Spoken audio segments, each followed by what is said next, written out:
Assalamualaikum warahmatullahi wabarakatuh. Perkenalkan, saya Almaida Liani dengan NIM 2404080074. Di sini saya akan menjelaskan bagaimana cara proses pengolahan air limbah logam dengan reaksi redoks.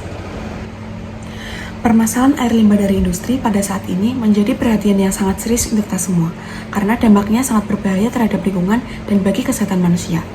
Nah, ada salah satu solusi yang efektif untuk mengatasi permasalahan air limbah ini, yaitu dengan cara penggunaan reaksi redoks untuk mengubah logam yang berbahaya seperti logam CR6+ yang nantinya akan kita rubah menjadi logam yang tidak berbahaya atau menjadi CR3+.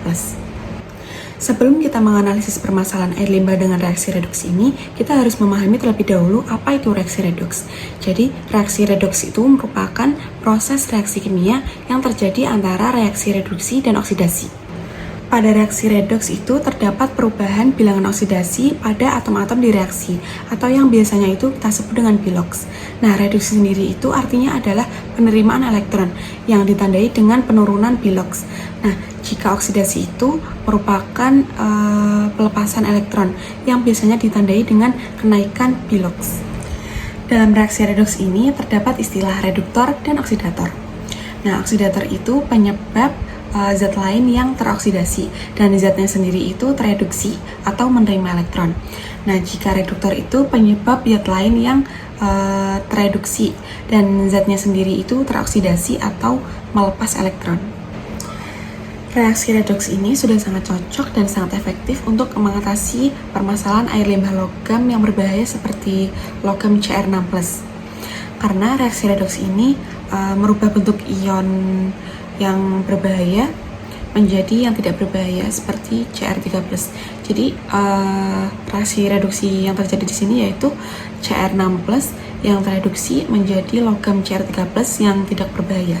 Dalam reaksi redoks dari CR dan Fe ini, yang berperan sebagai oksidator adalah Cr2O72- karena Cr2O72- tereduksi dan menerima elektron sehingga menyebabkan Fe2+ teroksidasi. Kemudian pada reaksi ini yang berperan sebagai reduktor ini adalah Fe2+, karena Fe2+ teroksidasi dan melepas elektron sehingga menyebabkan Cr2O72- tereduksi. Nah, pada solusi untuk mengatasi permasalahan air limbah ini, CR6+ yang sangat berbahaya harus dirubah menjadi CR3+ melalui reaksi redoks seperti yang sudah saya bahas. Nah, CR6+ yang bersifat toksik atau berbahaya ini sangat larut dalam air, sehingga jika dalam air itu ada kandungan CR6+, maka akan sulit diisolasi atau dibersihkan. Maka dari itu harus dirubah terlebih dahulu atau direduksi menjadi CR3+ yang CR3+ itu mudah mengendap sehingga mudah diisolasi. Pada solusi untuk mengatasi permasalahan limbah ini, CR6+ yang berbahaya harus kita rubah terlebih dahulu menjadi CR3+ melalui reaksi redoks yang sudah saya jelaskan tadi. Kemudian CR6+ yang bersifat toksik ini sangat mudah larut di dalam air. Maka dari itu, CR6+ sangat sulit diisolasi atau dibersihkan ketika air tersebut mengandung CR6+. Maka dari itu, CR6+ ini harus kita reduksi terlebih dahulu menjadi CR3+, karena CR3+ ini mengendap dalam air, sehingga CR3+ mudah diisolasi dan dipisahkan dari air. Metode reaksi redoks yang dilakukan pemerintah untuk mengatasi permasalahan limbah ini sudah sangat tepat dan efektif seperti yang sudah saya jelaskan, tetapi saya akan membandingkan dengan metode lain seperti metode filtrasi. Pada metode filtrasi, prosesnya cukup sederhana karena tidak membutuhkan bahan kimia sebagai reduktor seperti pada reaksi redoks. Tetapi pada metode filtrasi ini tidak bisa merubah sifat berbahaya pada logam, sehingga tidak efektif untuk mengatasi permasalahan air limbah logam ini. Jadi reaksi redoks sudah sangat cukup efektif untuk mengatasi permasalahan air limbah logam pada permasalahan ini. Metode redox memang sudah sangat sesuai dan sangat efektif untuk mengatasi permasalahan limbah ini. Meskipun metode filtrasi tidak bisa merubah sifat bahaya pada logam, tetapi metode filtrasi juga bisa membantu dalam proses pengolahan limbah ini. Tapi harus melalui proses redox terlebih dahulu.